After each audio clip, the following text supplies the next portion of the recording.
Um, I had a day yesterday. Hi, What? Hi, everybody. hi.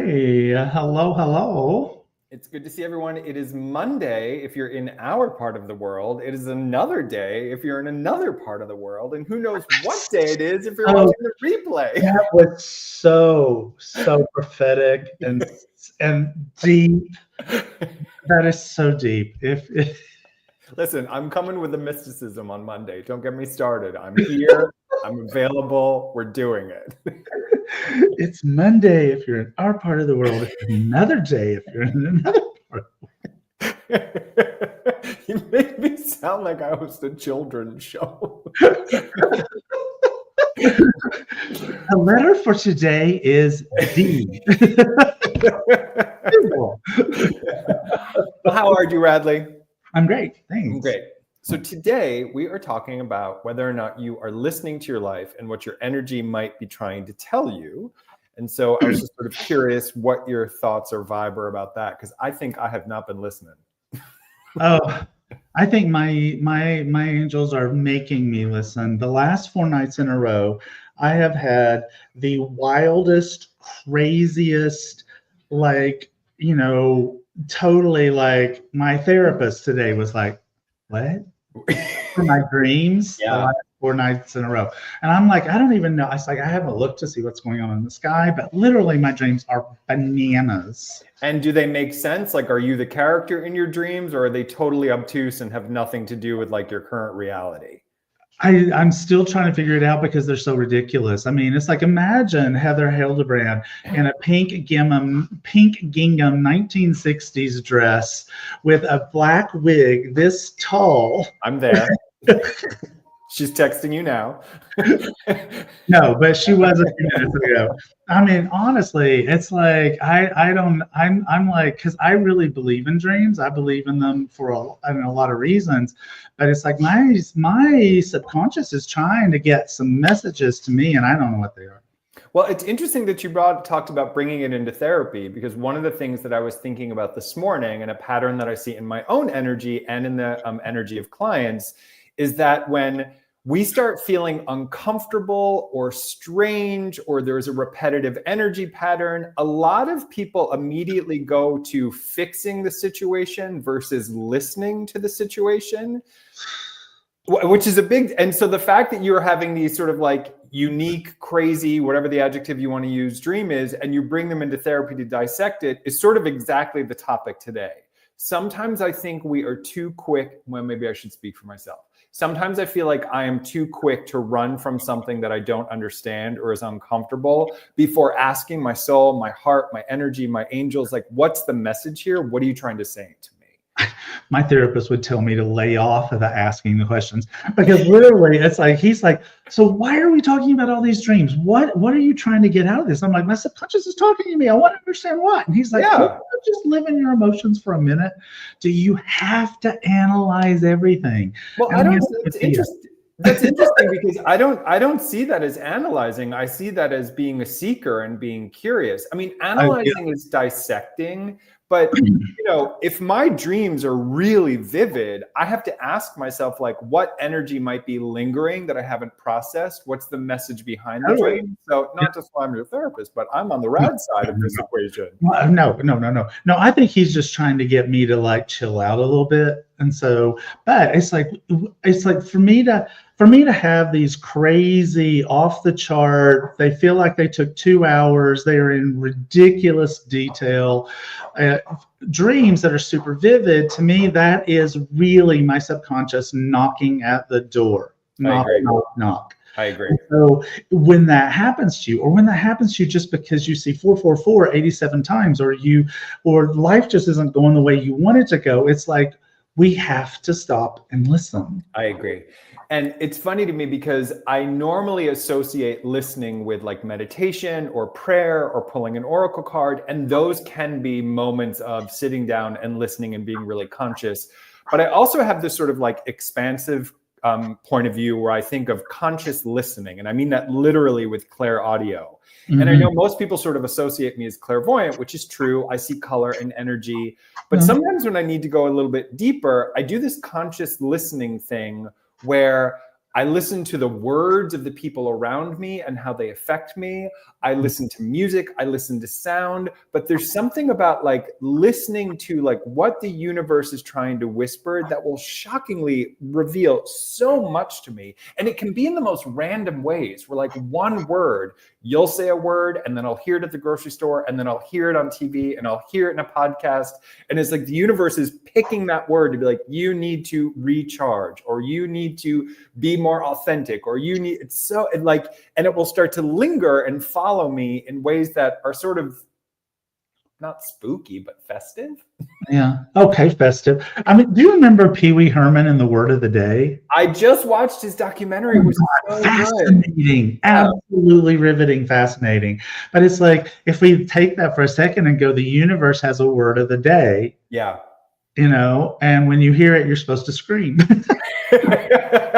And that scream can be a joyful scream or it can be white-knuckled scream. It could be either one.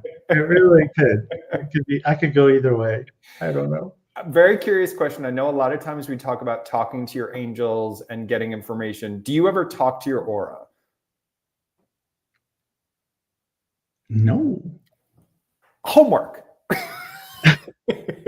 I can't say I have. I want everybody to try this. I want everybody to try talking to your aura. So like even with the dreams that you were talking about, so what that means to me from an energetic perspective is there's some message, right, within the soul or the body of who you are. So one of the things I do during a session is I will talk to somebody's aura. I can do it internally. I can literally do it verbally. I might say something like, why are you showing me that? Tell me a little bit more. What direction does it go to? And the aura will start to change energy. So I might say to my energy, like, are you telling me that I need more rest? And my aura might get a little bit smaller. Are you telling me that I need to be like more outgoing and more energetically forward? And my aura might begin to expand. It could change color. But listening and talking is sort of a way to receive information from your own energy structure. And I think people would be surprised how quickly your energy will talk back to you if you just ask it questions. Why am I having these dreams? Is there something you want me to know? What comes from it? And it's kind of like claircognizance. It's a little bit of a download. It just sort of immediately happens for you, but it's really, really cool. Does my aura have a name? Shalise. No,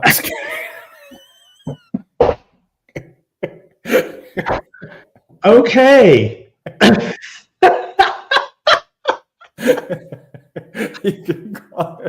I walked right into that. Totally did. I just totally did. So if you're talking to your aura, is your aura talking to you back like clairaudiently, or is it talking to you in more colors? It's typically traditionally sort of in every single clair. One might be the lead. You might literally hear something, you might feel something, you might see something. But if we're in like a really harmonized state, you would feel it vibrationally on all levels. But talking to your aura is, and it can be simple questions. What do I need? You'd be absolutely shocked. We talk to ourselves all the time. What am I hungry for? What am I curious about? What am I want? But talking to your energy, you'd be surprised how quickly you receive information. I think people like your aura name. I'm surprised that my aura name isn't like pastel. It could be. The aura is layered. So everybody, just a reminder, this Wednesday on June 11th, Rad and I are doing a free live webinar called How Lightworkers Recharge, which is sort of, we're going to dive deeper into all of these topics right now. An image should come up somewhere. I believe Tanya, our magician in the background, is going to make that happen, or it could be in the comment section, but it's 5 p.m. Pacific Standard Time. We're going to be talking about different tools that we can use as light workers to recharge. We're also going to be talking about our cruise because we have some exciting announcements to talk about that. Rad and I are doing an incredible cruise in October, which is, you know, all about recharging and all about your angels and all about your energy. But we want to talk a little bit about other elements of that yesterday because the planet has a lot going on right now. Yeah. So much going on. There is a lot going on. Yeah. going on. And the thing about that is I think it's so important to try to find the ways to separate the energy you're feeling from the world, from the energy that is yours, that you can do the most about. And we're, people in this community are very psychic. There's a lot of empaths, and so it can be really difficult to separate these things, to not be like, oh, the energy that I think I'm getting a message from is from me, but it really isn't. It's like knowing the difference. Can we please talk about that for just a minute? Because it can so go both ways. I've had moments before where I've blamed my own energy structure on the influence of somebody else's energy or the world's energy or whatever. And then there are times when it really is affecting me. So the knowing of your own energy system is so different, so important, so you can separate the two. Do you even think that's something you can completely master, or do you think that's something that's an ongoing process for all of us? I think it's an ongoing question you have to ask yourself. Yeah, so me too. Take this back to, are you listening? But I think that whether you're asking your aura, or whether you're asking your guardian angels, or just divine self, it's taking the moment to stop and listen and go, okay, I am feeling this way. Should I be owning this? I mean, it's a goofy little metaphor, but I can't do caffeine. That I can't do caffeine because it makes my heart race and it makes me feel like I'm upset. And so it's the same sort of thing. It's like, okay, I'm feeling a certain way. Did that poor lady at Starbucks give me a caffeinated drink when she wasn't supposed to, or is this real? And so it's in that element of questioning ourselves and having the open dialogue with ourselves that we do on a regular basis, that we can understand the difference. Well, and I think we're going to be tricked. And I think you're making a good point, because everybody has their version of caffeine. For some people it's the news, for some people it's the coworker that gossips too much, for some people it's their family, not me. For some people So sometimes you have to remove the outside stimulus or the outside energy to get neutral and think, do I still feel this way? Or is it the caffeine that's causing it? Or even sometimes it's just amping things up. So it's just sort of like trying to find that balance. Right. I mean, for me, that place of clarity comes from walks. Right. It's like, and when I don't get my walks, when the weather doesn't fit, then I have to find new ways to doing it. But we talked just jokingly about that. I had a therapy session today, and then I had all these crazy dreams. It's like my therapist was like, so how are you going to analyze that? And I said, I need to go on a walk. And he said, bingo. Yeah. And that's where I get quiet enough to hear me. Well, they say when you go on a walk, you're also balancing the hemispheres of your brain, especially if you're walking outside. Yeah, because your eyes are looking left. It's almost like your own version of EMDR. Yeah, your eyes are going back and forth and back and forth. So it sort of neutralizes your brain and gives you that space to really absorb or listen or observe from a completely balanced state of mind. Oh my God, now I want to try that. I'm going to go try it. I'll be back. Just for a minute though, like I love the bit of your chair just being empty for the next 5 minutes with me being like, guys, this is why we're hosting a cruise, because I'm obsessed with Radleigh Valentine. I need to spend more time with him. Look at all the people that are chiming in today. I mean, we know Laura's on here. Hi Laura, how are you? Amy's on here. Who else? Lauren. Hi, Lauren. We know all of you. We want to spend time with everyone. Yes, we do. That's right. Why we're doing this. Ginger's here. Hi, Ginger. How are you? Yeah, Noelle's here too. Yeah. Hi, Noelle. Yeah. So this is why we do these things, because as much as we are esteemed teachers, you know what? It's like we're silly teachers. That's exactly what I was going to say. I was going to say giggle. Yeah. Well, but it's like I 100% believe in the power of poignancy through humor. Like those two things, they go together, and it's like if you bring them together, then people can hear. Yeah. And I also think, my spiritual journey started with such strict teachers. They were so strict, and you had to do it this way and you had to do it that way. And there was just no moment for giggling. And I just, raising the vibration and healing through joy is definitely Vicky says she's coming. Yay, Vicky. I'm so glad you guys are joining us. Vicky and her husband are joining us. Awesome.